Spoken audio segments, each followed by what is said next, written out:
कोंढाण्याकडे धावतो. कुणी तोफांचे आवाज येईपर्यंत प्रत्यक्ष मृत्यूलाही खिंडीत रोखून धरतो. कुणी तुफानी दर्यात शौर्याचं वादळ घालतो, तर कुणी ऐन मोगलाई छावणीत बेधडक फुसून गोंधळ घालतो. हे आमचे बाजी पासलकर, हे बाजी प्रभू देशपांडे, हे मुरारबाजी, आणि हा माझा सूर्याजी काकडे, हा वाघोजी तुपे, हा तानाजी मालुसरे. हे सारे जिवलक आम्हाला मुजरे करून आपापल्या कामगिऱ्यांवर गेले. पंत त्यांनी आपापल्या कामगिऱ्या फते केल्या,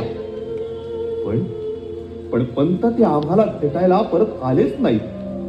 ते गेले, ते परस्परच गेले. साधी शाबासकीसाठीही त्यांची पाठ आम्हाला थोपटायला मिळाली नाही. पंत आता कुणी असा मुजरा करून आमच्या समोरून ज्यावेळेस कामगिरीवर निघतो, तेव्हा आमचं काळीज गलबलतं.